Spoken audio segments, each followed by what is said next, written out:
లడ్డూలో నెయ్యి కల్తీపై సుప్రీంకోర్టులో వీహెచ్పీ పిల్ వేసింది.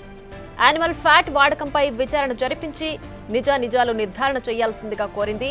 ఒకవేళ యానిమల్ ఫ్యాట్ వాడుంటే హిందువుల మత విశ్వాసాలను, నాన్ వెజిటేరియన్ భక్తుల మనోభావాలను దెబ్బతీసినట్లేనని విశ్వ హిందూ పరిషత్తు ఆవేదన వ్యక్తం చేసింది.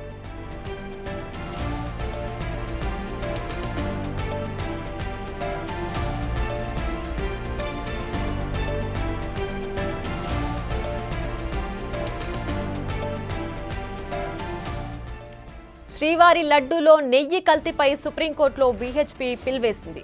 యానిమల్ ఫ్యాట్ వాడకంపై విచారణ జరిపించి నిజ నిర్ధారణ చేయించాల్సిందిగా కోరింది.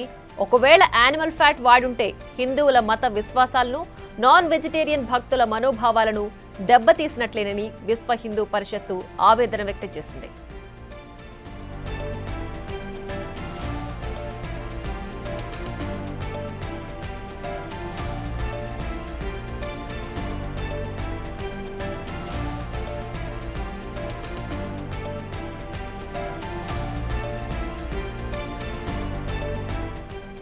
ఇక శ్రీవారి లడ్డూలో నెయ్యి కల్తీ విషయంపై సుప్రీంకోర్టులో వీహెచ్పీ విశ్వ హిందూ పరిషత్తు పిల్ వేసింది. యానిమల్ ఫ్యాట్ వాడినట్లుగా వచ్చిన ఆరోపణలపై దీనిపైన విచారణ జరిపించాలని, నిజాలు త్వరగా తెలియాల్సింది ఉంది అని చెప్పి దానిపైన విచారణ చేయాల్సిందని చెప్పి కూడా కోరింది. ఒకవేళ యానిమల్ ఫ్యాట్ వాడుంటే హిందువుల మత విశ్వాసాలను, నాన్ వెజిటేరియన్ భక్తుల మనోభావాలను దెబ్బతీసినట్లేనని విశ్వ హిందూ పరిషత్తు ఆవేదన వ్యక్తం చేసింది.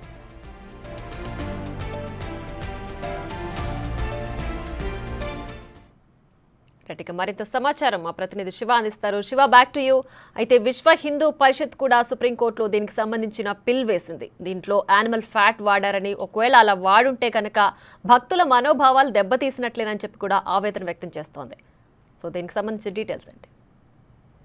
రైట్ ప్రియా, సుప్రీంకోర్టులో మరో పిటిషన్ దాఖలైంది. తిరుపతి లడ్డూ ప్రసాదం వివాదం కొనసాగుతున్న వేళ విశ్వ హిందూ పరిషత్ సుప్రీంకోర్టులో పబ్లిక్ ఇంట్రెస్ట్ లిటిగేషన్, ప్రజా ప్రయోజన వ్యాజ్యం పిటిషన్ దాఖలు చేసింది. సుప్రీంకోర్టులో ప్రధాన న్యాయమూర్తి దీనిపై దృష్టి సారించాలి, దీనిపై విచారించాలంటూ కూడా విశ్వ హిందూ పరిషత్ పిటిషన్ దాఖలు చేసింది.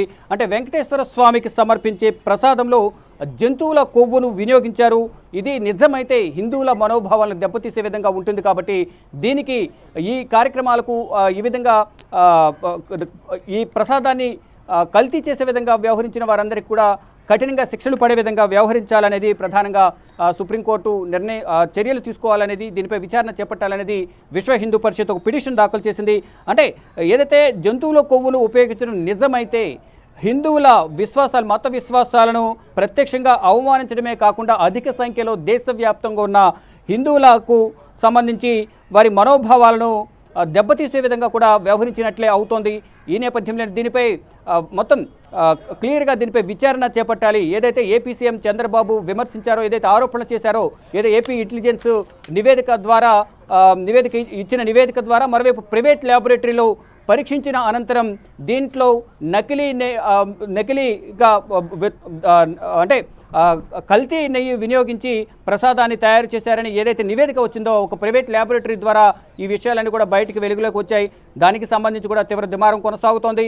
ఇటు చంద్రబాబు వ్యాఖ్యలకు కౌంటర్గా మాజీ టీటీడీ చైర్మన్ వైవి సుబ్బారెడ్డి మాట్లాడారు. కొద్దిసేపటి క్రితమే ఏపీ మాజీ సీఎం జగన్మోహన్ రెడ్డి కూడా మాట్లాడారు. ఇలా ప్రతి ఒక్కరు కూడా విమర్శలు ప్రతి విమర్శలు, అంటే రాజకీయ రంగు పులుముకుంటోంది.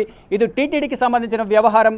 ఇటు హిందువుల మనోభావాలను దెబ్బతీసే విధంగా గత ప్రభుత్వం వ్యవహరించింది. గత ప్రభుత్వ హయాంలో టీటీడీ ఈవోకున్న ఈవో ధర్మారెడ్డి ఇష్టానుసారం వ్యవహరించారు. అంటే ఐఏఎస్ ఆఫీసర్గా కాకుండా వైసీపీ కార్యకర్తగా జగన్మోహన్ రెడ్డి అనుచరుడిగా ఇక్కడ టీటీడీ కార్యక్రమాలు నిర్వహించారు అనేది ప్రధానంగా ప్రత్యర్థి పార్టీలు అయితే జగన్మోహన్ రెడ్డిని, టీటీడీ ఈవో ధర్మారెడ్డి, వైవి సుబ్బారెడ్డిని ఉద్దేశించి కీలక వ్యాఖ్యలు చేస్తున్నారు. అంటే ఈ ముగ్గురు కలిసే, అంటే పాలక మండలి ఏదైతే ఉంటుందో ఈవో కీలక నిర్ణయాలు తీసుకుంటారు. మొత్తం ఆర్థికంగా అన్ని విషయాల్లోనూ ఇంప్లిమెంటేషన్లోనూ అన్ని ఆర్డర్స్ అనేవి టీటీడీ ఈవోనే ఇస్తారు. మళ్ళా అంటే వీరి సలహాలతోనే, అంటే టీటీడీ ఈవో ఏది చెప్తే వైవి సుబ్బారెడ్డి ఏది చెప్తే జగన్మోహన్ రెడ్డి అది చేసే విధంగా కూడా ఇక్కడ వ్యవహరించారనేది ప్రధానంగా ప్రత్యర్థి పార్టీలు అయితే విమర్శిస్తున్నాయి. మొత్తంగా చూసుకుంటే హిందువుల మనోభావాలు దెబ్బతీసే విధంగా గత ప్రభుత్వం వ్యవహరించింది.